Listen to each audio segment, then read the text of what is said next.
Good afternoon students, I am Nisha from unique chemistry classes. आज आपको पढ़ाएंगे weight of factor के बारे में। लास्ट टाइम हमने सॉल्यूशंस के अंदर, लास्ट लेक्चर के अंदर हमने सॉल्यूशंस के अंदर आपको क्वालिटेटिव प्रॉपर्टीज के बारे में बताया था।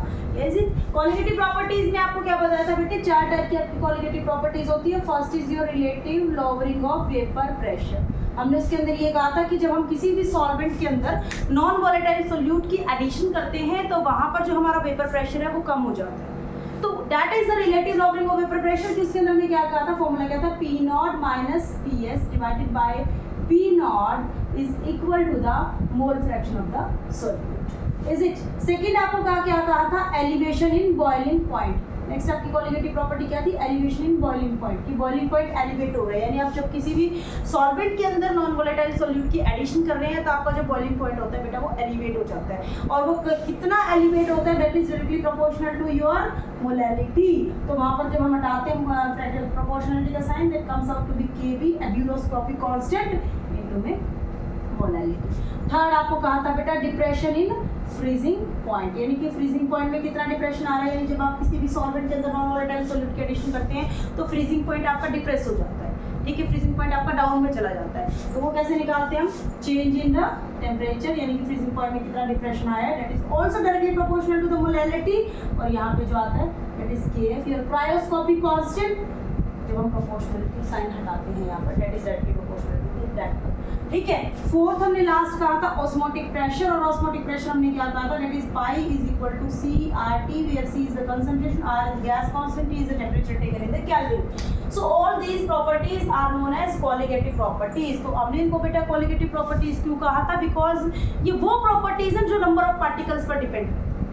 आपके सॉल्यूशन के अंदर आपने जो नॉन वोलेटाइल सोल्यूट की एडिशन की है, उस नॉन वोलेटाइल सोल्यूट के अंदर आपने कितने नंबर ऑफ पार्टिकल्स लिए हैं, जैसे कि आपने कितने नंबर ऑफ मोल्स लिए हैं। ठीक है, मोलैलिटी भी अगेन सेम है, number of moles per depend करती है, concentration again number of moles per depend करेगी। तो आपने कितने नंबर ऑफ मोल्स लिए हैं वहां पर सोल्यूट के, that will represent you that type of the property and that is known as qualitative property. Is it? यहाँ पर ऑल सेट की हमने ये देखा है कि जो क्वालिटेटिव प्रॉपर्टीज है that depends on the number of particles. ये हमारा क्लियर हो गया है concept. Is it clear? Clear है बेटा आप सभी को कि जो हमारी क्वालिटेटिव प्रॉपर्टीज होती है वो नंबर ऑफ पार्टिकल्स पर डिपेंड करती है। ठीक है बच्चा? अब बच्चा यहाँ पर देखिए, हमने ये देखा कि जब तक हमने ऐसा सोल्यूट लिया जो आयोनाइजेबल नहीं था, यानी कि इस टाइप का सोल्यूट जब हमने लिया जो आयोनाइज नहीं हो रहा था, जैसे कि आपने लिया था यूरिया लिया था। यूरिया के अंदर अगर आप बात करेंगे तो क्या होता है? NH2CO NH2। आपने शुगर ले लिया, शुगर क्या ले लिया? मान लो आपने ग्लूकोज ले लिया, C6H12O6। तो इन सभी सॉल्यूट्स को अगर हम पानी के अंदर डालते हैं, दे विल नॉट आयोनाइज। तो अगर आपने 1 मोल डाला तो 1 ही मोल रहेगा, अगेन 2 मोल डाला तो 2 ही मोल रहेगा, 3 मोल डाला तो 3 ही मोल रहेगा। यानी आपके नंबर ऑफ पार्टिकल्स आप एग्जैक्टली जितने लेकर चल रहे हैं, एक्चुअली भी आपके उतने ही नंबर ऑफ पार्टिकल्स जो है उसके अंदर आपको दिखाई दे रहे हैं। बट इन केस अगर आपने आयोनाइजेबल सॉल्यूट ले लिया, इन केस अगर आपने आयोनाइजेबल सॉल्यूट ले लिया, मान लीजिए आप 1 मोल NaCl के साथ डील करना चाहते हैं, आप 1 मोल NaCl एज ए सॉल्यूट डालकर सॉल्वेंट के अंदर क्या करना चाहते हैं? आप वहां पर उसका क्वालिटेटिव प्रॉपर्टीज फाइंड आउट करना चाहते हैं। May be elevation in boiling point, may be depression in freezing point, may be relative lowering of vapour pressure, anything. आप 1 मोल सॉल्यूट लेके, कौन सा सॉल्यूट? आयोनाइजेबल, जैसे कि NaCl, 1 मोल सॉल्यूट लेके आप वहां पे कोई भी क्वालिटेटिव प्रॉपर्टी फाइंड आउट करना चाहते हैं। तो देखिए, आप लेकर चले थे 1 मोल, तो जब आप क्वालिटेटिव प्रॉपर्टीज जो है फाइंड आउट करेंगे, चेंज इन क्वालिटेटिव प्रॉपर्टीज जैसे elevation in boiling point, depression in freezing point, ये सब कुछ आप फाइंड आउट करेंगे तो आप फाइंड आउट करेंगे 1 मोल के लिए। बट एक्चुअली पानी में जाने के बाद जो NaCl है, 1 मोल NaCl वो Na पॉजिटिव और Cl नेगेटिव आयंस के अंदर टूट गया है, यानी कि आयोनाइज हो गया है। Is it? तो आप यहाँ पर लेकर चले थे 1 मोल, लेकिन पानी में जाने के बाद ये कन्वर्ट हो गया किस में? 2 मोल में। ये देखिए, 1 मोल Na पॉजिटिव आ गए, 1 मोल Cl नेगेटिव आ गए, तो 2 मोल में कन्वर्ट हो गए।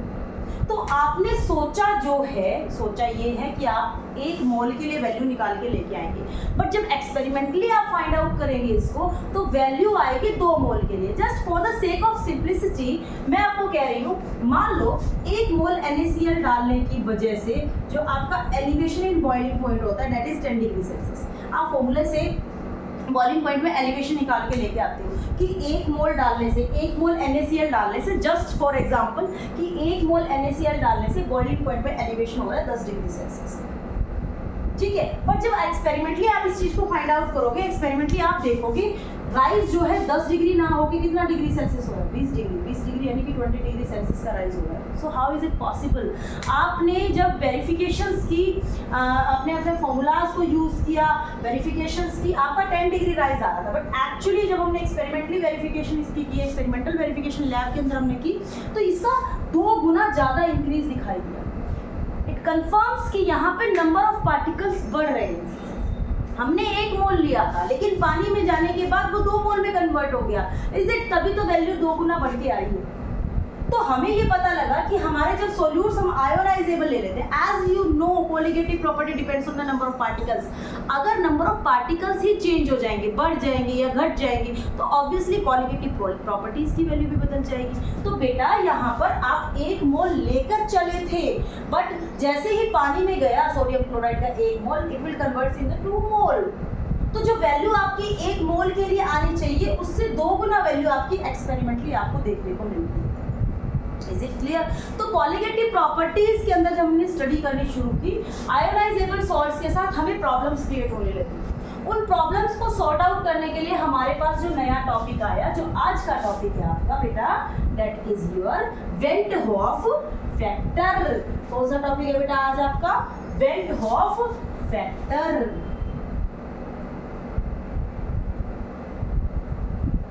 ठीक है बेटा, वेंट हॉफ फैक्टर किसे रिप्रेजेंट करते हैं? इसको आई से रिप्रेजेंट करते हैं। तो समझ में आया मेरे बच्चों? समझ में आया? क्या कहा गया है यहाँ पे कि जब आपका कोई ऐसा सॉल्ट आप ले लेते हैं सॉल्यूशन बनाने के लिए जो आयोनाइजेबल होता है, या तो वो बेटा डेसोसिएट हो रहा होगा, टूट रहा होगा, यानी नंबर ऑफ पार्टिकल्स बढ़ रहे होंगे, या वो एसोसिएट हो रहा होगा यानी नंबर ऑफ पार्टिकल्स घट रहे होंगे। तो अगर आपके नंबर ऑफ पार्टिकल्स में ही फर्क आ जाएगा तो कोलिगेटिव प्रॉपर्टीज में भी फर्क आ जाएगा। तो कितने नंबर ऑफ पार्टिकल्स बढ़ रहे हैं या कितने नंबर ऑफ पार्टिकल्स घट रहे हैं वो हमें बताता है वेंट ऑफ फैक्टर यानी कि आई। यानी कि अगर आप इन सभी फॉर्मूलाज में जो कोलिगेटिव प्रॉपर्टीज की फॉर्मूलाज हैं, इन सब के अंदर आई फैक्टर से आप अगर मल्टीप्लाई कर देंगे, that will give you exact value which comes out experimentally. आपको एक्सपेरिमेंटली जो वैल्यू मिली है वही वैल्यू आपकी थियोरेटिकली भी आपको प्रूफ हो जाए। सो how can we find the factor I? Now our next question arises कि वेंट हॉफ फैक्टर को हम फाइंड आउट कैसे करेंगे? ठीक है, now the went Hoff factor I, what is the formula for the went Hoff factor I?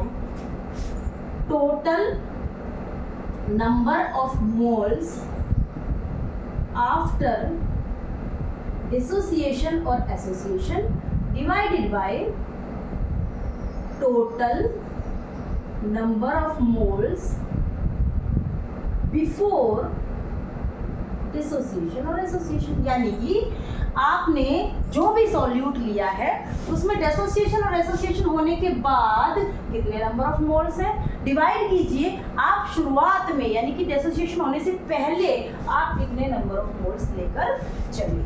That will represent the went Hoff factor. जैसे कि अभी पीछे एग्जांपल लिया था मेरे बच्चों, NaCl हमने लिया था ना बेटे, क्या कन्वर्ट हो गया था वो Na पॉजिटिव और Cl नेगेटिव में। ठीक है बेटा, तो 1 मोल आप लेके चले थे, वो किस में कन्वर्ट हो गया? वो 2 मोल में कन्वर्ट हो गया। So what is the I factor here? Number of moles after dissociation कितने आपके बेटा? 2, और number of moles before dissociation कितना है? 1। आपकी वैल्यू कितनी आएगी? तो आप कोई भी कोलिगेटिव प्रॉपर्टी निकालेंगे आप by using the solute NaCl, उसकी वैल्यू एक्सपेरिमेंटली 2 गुना आएगी। तो उसको बराबर करने के लिए, उस प्रॉब्लम को जो हमारी क्रिएट हुई है उस प्रॉब्लम को सॉर्ट आउट करने के लिए हमें वेंट ऑफ फैक्टर से मल्टीप्लाई करना पड़ेगा। आप 2 से मल्टीप्लाई कर देंगे वैल्यू बराबर आ जाएगी। आती है बच्ची बात समझ में? तो देखिए यहाँ पर क्या है डिसोसिएशन के अंदर, देखिए NaCl की बजाय अगर आपको दे दे बेटा MgCl2, तो क्या हो जाएगा यहाँ पे, it will break down into Mg2 positive and Cl negative. Cl negative 2 होंगे, तो यहाँ पे आप 1 मोल लेके चले थे, वो किस में कन्वर्ट हो जाएगा, 3 मोल में कन्वर्ट हो जाएगा। सो आई फैक्टर हियर इज 3। मान लीजिए आप लेके चल रहे हैं AlCl3, it will convert into Al3 positive 3Cl negative. आप बेटा 1 मोल लेके चले थे, आपका किस में कन्वर्ट हो गया, 3-4 मोल में कन्वर्ट हो गया। So the bent Hoff factor is here.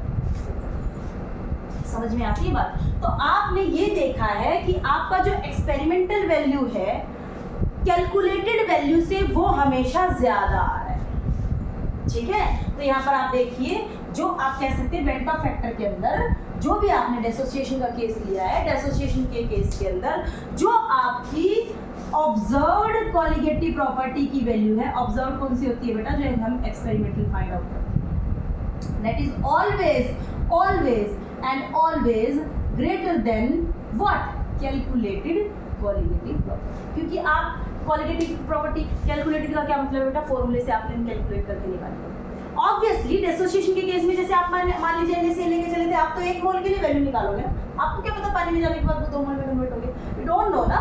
तो आप 1 मोल के लिए वैल्यू निकालेंगे, तो कैलकुलेटेड कोलिगेटिव प्रॉपर्टी की वैल्यू जो आएगी वो हमेशा कम आएगी एक्सपेरिमेंटल यानी कि ऑब्जर्व से, क्योंकि एक्सपेरिमेंट करेंगे वो वैल्यू 2 मोल के लिए देगा।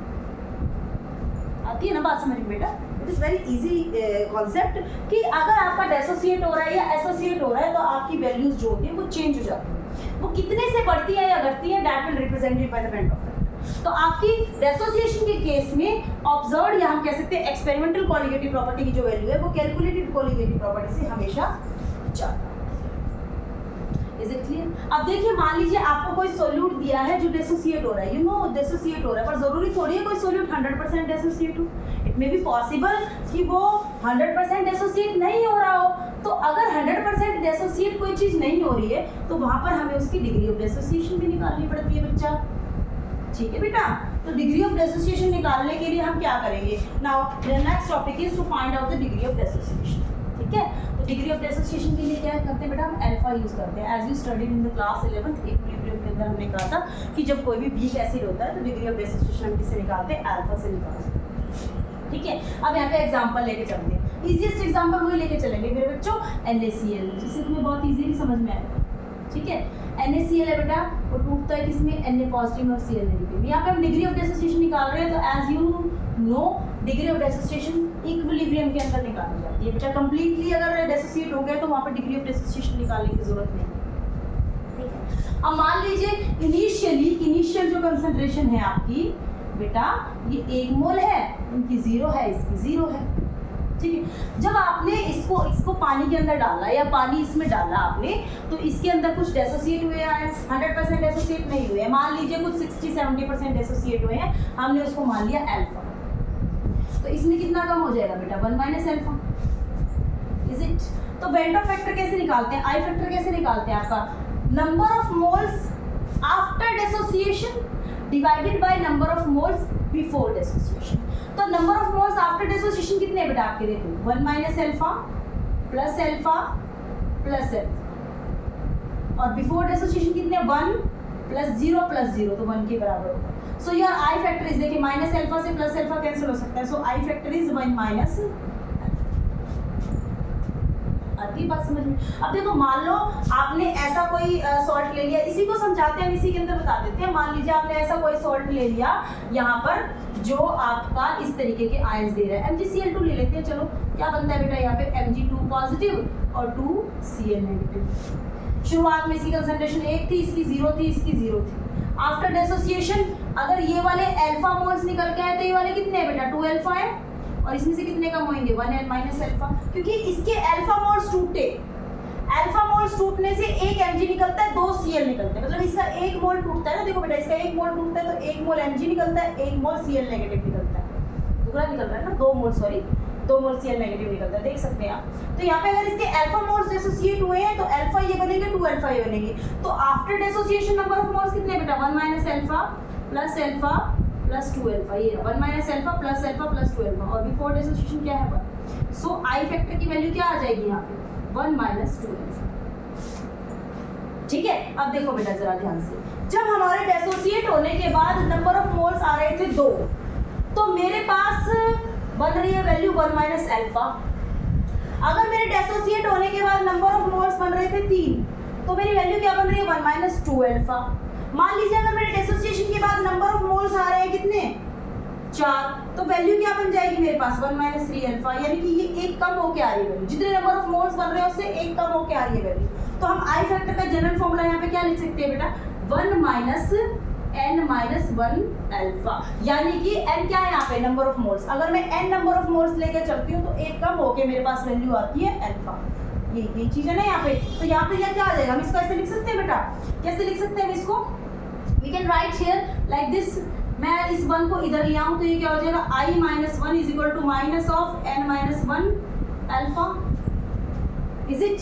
इस माइनस साइन को हटाने के लिए क्या कर सकती हूँ मैं इसको बेटा, I can write i minus 1 is equal to 1 minus n alpha. So alpha can be write down here as alpha, ये डाउन में चला जाएगा, क्या आ जाएगा बेटा i minus 1 n minus। So आपका डिग्री ऑफ डेसोसिएशन जो है इन केस ऑफ डेसोसिएशन अगर आप देख रहे हैं तो आपका डिग्री ऑफ डेसोसिएशन क्या आता है बेटा i minus 1 n minus 1। What is your degree of dissociation? i minus 1 n minus 1। तो आपसे डिग्री ऑफ डेसोसिएशन भी पूछी जा सकती है, आपसे आई फैक्टर भी पूछा जा सकता है, क्वालिटेटिव प्रॉपर्टीज में कितनी वैल्यू बढ़ी है घटी है, या आप यहाँ पे फाइंड आउट कर सकते हैं। You can tell anything about this. समझ में आता है? नोट कर लीजिए फटाफट बेटा इसको, डेसोसिएशन का केस स्क्रीनशॉट लीजिए जल्दी। अब कहते हैं यहाँ पर हम एसोसिएशन का केस। अब बेटा देखो सीधी सी बात है, अगर सोल्यूट सॉल्वेंट में जाने के बाद डेसोसिएट हो सकता है, तो सोल्यूट सॉल्वेंट में जाने के बाद एसोसिएट भी तो हो सकता है ना बच्चे, है ना मेरे बच्चा। तो यहाँ पे देखो क्या होगा, देखो मैंने ले लिया एसिटिक एसिड CH3COOH, ठीक है। पानी में डालेंगे तो ये बनेगा एसिटेट आयन, यानी कि CH3COO नेगेटिव और H पॉजिटिव। लेकिन हम इन्हें पानी में नहीं डाल रहे हैं, हमने किस में डाल रहे हैं इसको, बेंजीन में डाल रहे हैं। बेंजीन ऑर्गेनिक सॉल्वेंट बेंजीन, ठीक है। बेंजीन में जब हम डाल रहे हैं बेटा ये डेसोसिएट नहीं होगा, it will associate like this. देखिए CH3C डबल बॉन्ड OH सुथरा सुथरा, ठीक है। CH3C double bond OH forming hydrogen bonding. तो आपके जो 2 मोल थे आप लेके चले थे 2 मोल और वो हो गया 1 मोल, जुड़ गया, गठबंधन हो गया, ठीक है, जुड़ गया। तो आप 2 मोल लेके चले थे 1 मोल बन गया। तो बेटा यहाँ पे आई फैक्टर क्या होगा, आई फैक्टर की वैल्यू क्या फॉर्मूला था, number of moles after dissociation और एसोसिएशन, डेसोसिएशन या फिर एसोसिएशन होने के बाद। तो कितना एसोसिएशन हुआ यहाँ पे, एसोसिएशन होने के बाद कितने नंबर ऑफ मोल्स है 1, और बिफोर कितने हैं 2। तो आई फैक्टर की वैल्यू क्या आ गई 1/2, यानी कि आप कैलकुलेट जो भी वैल्यू कैलकुलेट करेंगे फॉर्मूले से, एसोसिएशन के केस में एक्सपेरिमेंटली वो वैल्यू कम आए। Is it? जैसे आपने डेसोसिएशन में देखा था ना, डेसोसिएशन में क्या कहा था बेटा, हमने जो ऑब्जर्व्ड कॉलिगेटिव प्रॉपर्टी की वैल्यू है, यानी कि जो एक्सपेरिमेंटल कॉलिगेटिव प्रॉपर्टी की value, that is always more than calculated value colligative property. इसमें उल्टा है, क्योंकि इसमें एसोसिएट हो गया, जुड़ गया तो हमारी जो ऑब्जर्व्ड कॉलिगेटिव प्रॉपर्टी की है, that is always value less than calculated colligative property. This is the case of dissociation, this is the case of association, ठीक है बेटा। तो आपकी ऑब्जर्व्ड कॉलिगेटिव प्रॉपर्टी की वैल्यू कैलकुलेटेड से हमेशा कम। Now you have to find out degree of association. जैसे आपने degree of dissociation find out की थी ना, डिग्री ऑफ डेसोसिएशन क्या थी बेटा आपकी i minus 1 n minus 1। Is it? अब आपको डिग्री ऑफ एसोसिएशन निकालनी है। तो डिग्री ऑफ एसोसिएशन निकालने के लिए देखो निकाल के दिखाते हैं आपको। ये आपने लिया था CH3COOH in case of benzene, it is taken in benzene. पानी में मत डाल देना बेटा, पानी में डेसोसिएट हो जाएगा, ठीक है बच्चा, ध्यान रखना, पानी में मत डाल देना। सब कुछ पानी में डाल देते हो आप, मुझे पता है, ठीक है। तो क्या हो जाता है, CH3COOH के 2 मोल जो है वो आपस में एसोसिएट हो गए, ठीक है बेटे। अब यहाँ पे देखो इनिशियल कंसंट्रेशन कोई निकालते हैं, चलो उसी से। इनिशियल कंसंट्रेशन 1 लेके चले थे, इसकी 0 थी, क्योंकि शुरुआत में हम एक लेके चले थे, बिल्कुल एसोसिएट नहीं हुआ था जब तक हमने बेंजीन डाला नहीं था बेटा। हमने बेंजीन डाला, जैसे हमने बेंजीन डाला, मान लो इसके अल्फा मोल्स, 100 मोल्स लेके चले थे ना, उसमें से इसके अल्फा मोल्स एसोसिएट हो गए, है ना। अब इसके अल्फा मोल्स एसोसिएट हो जाएंगे तो इसके तो अल्फा बाय 2 बनेंगे ना बेटा।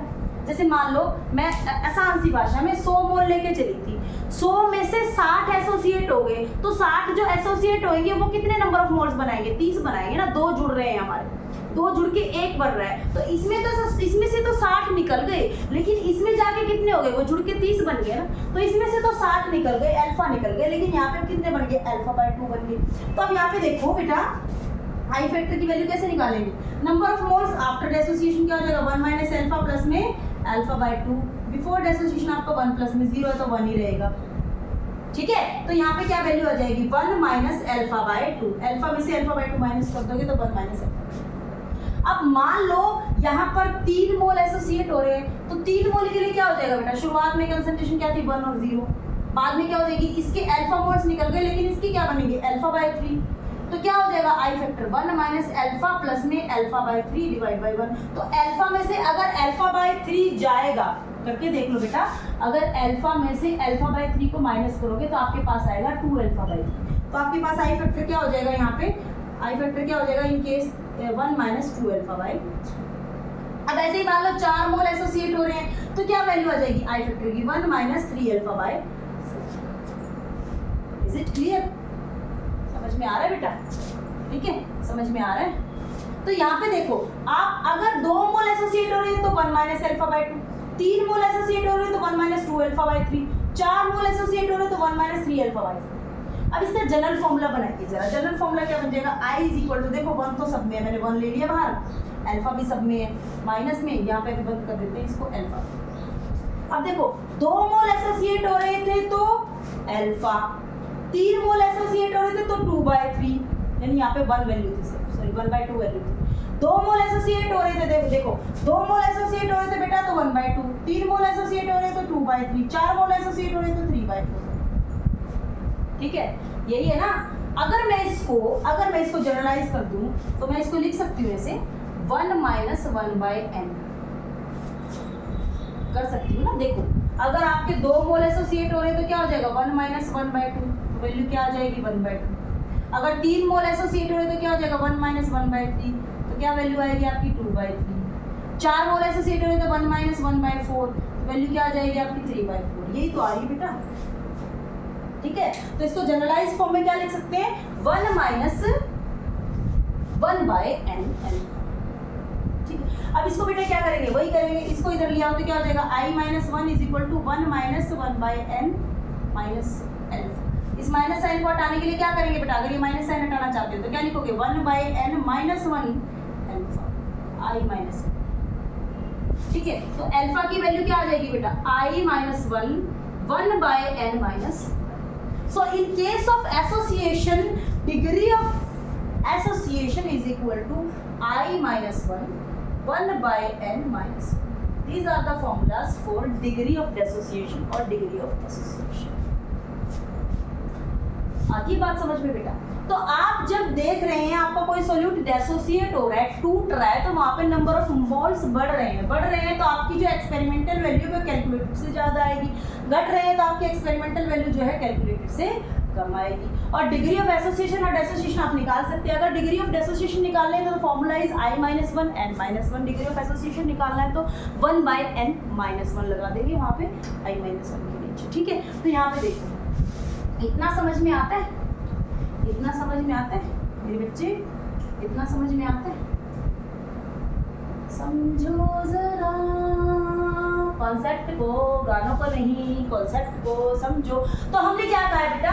I factor that is van't Hoff factor क्या होता है? Number of moles before dissociation और association, sorry number of moles after dissociation और association divided by number of moles before dissociation और association.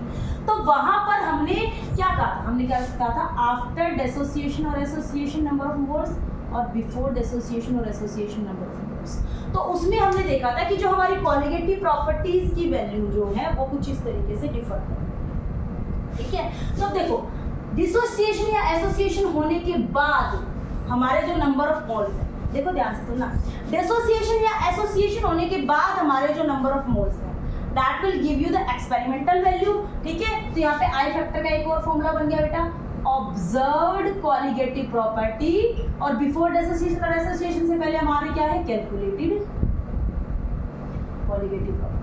So I factor can also be find out by using this formula. Observed colligative property. देखो डेसोसिएशन या association होने के बाद जो number of moles आएंगे वो तो हमें एक्सपेरिमेंटल वैल्यू से ही पता चलेंगे ना, फॉर्मूला से तो हम जस्ट कैलकुलेट करेंगे, हमें नहीं पता डेसोसिएट हुआ है या एसोसिएट हुआ है. तो आपका आई फैक्टर क्या था, आफ्टर डेसोसिएशन और एसोसिएशन, यानी डेसोसिएशन या एसोसिएशन होने के बाद नंबर ऑफ मोल्स जो चेंज हो गए हैं वो एक्सपेरिमेंट से ही पता चलेंगे ना. So the formula can be write down as observed colligative property divided by calculated. ठीक है, इस तरीके से भी लिख सकते हैं. अच्छा, आई फैक्टर का एक फॉर्मूला और बन जाता है बेटा. जैसे देखो यहाँ पे आपने NaCl लिया था, NaCl का जो मोलर मास था वो 58.5 था. ठीक है, जब ये टूट गया Na पॉजिटिव और Cl नेगेटिव में, तो यहाँ मोलर मास जो है इनका चेंज हो गया. इसका अपना है, इसका अपना मोलर मास है.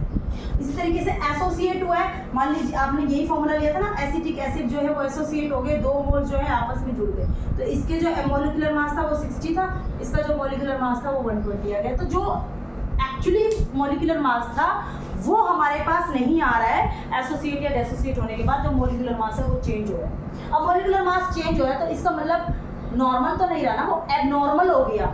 जो हम देख रहे हैं वो नॉर्मल है, लेकिन जब वो डेसोसिएट या एसोसिएट हो गया तो वो क्या हो गया, एबनॉर्मल हो गया. हमने सोचा नहीं था लेकिन आ गया वो, तो वो एबनॉर्मल हो गया है. तो यहाँ पे जो आई फैक्टर का फॉर्मूला है वो कुछ इस तरीके से भी हो सकता है. देखो कॉलिगेटिव प्रॉपर्टीज आपने देखी है, किस पर डिपेंड कर रही है, नंबर ऑफ मोल्स पे डिपेंड कर रही है. देखो डायरेक्टली प्रोपोर्शनल है नंबर ऑफ मोल्स की.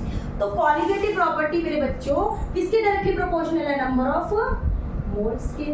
और नंबर ऑफ मोल्स कैसे निकालते हैं बेटा, गिवन मास अपॉन में मोलर मास. तो आप देख सकते हैं जो कॉलिगेटिव प्रॉपर्टी है वो मोलर मास के यानी मॉलिक्यूलर मास के इनवर्सली प्रोपोर्शनल. तो यहाँ पे फॉर्मूला क्या था आपका, आई factor observed colligative property divided bye calculative property. Colligative property अगर इसको मोलर मास से रिप्रेजेंट करना चाहते हो तो क्या हो जाएगा, क्योंकि इनवर्सली प्रोपोर्शनल है तो अपोजिट हो जाएगा. तो क्या हो जाएगा यहाँ पे, calculated molecular mass divided by observed molecular. So I factor can be find out by using these formulas. Number of moles after dissociation or association divided by number of moles before dissociation or association. In case of colligative property, the formula is observed colligative property divided by calculated colligative property. In case of molecular mass, the formula is calculated molecular mass divided by observed molecular mass. This is all about your Van't Hoff factor. Clear है बेटा? Clear है सभी को, सबको बिल्कुल साफ साफ समझ में आया. ठीक है मेरे बच्चों, समझ में आया. So this is all about your colligative properties and went Hoff factor. Because बहुत सारे सॉल्यूट जो डेसोसिएट या एसोसिएट हो जाते हैं उनमें कॉलिगेटिव प्रॉपर्टीज की वैल्यू डिफर कर जाती है, और वो डिफरेंस जो आ रहा है वो हम वेंट ऑफ फैक्टर से कर सकते हैं, उसको ठीक एंड रिन्यू कर सकते हैं वैल्यूज को. So this is all about your went Hoff factor. समझ में आ रहा है मेरे प्यारे प्यारे बच्चों, समझ में आ रहा है? तो समझ में आ रहा है तो देर काहे की, कर दीजिए कमेंट, शेयर एंड लाइक.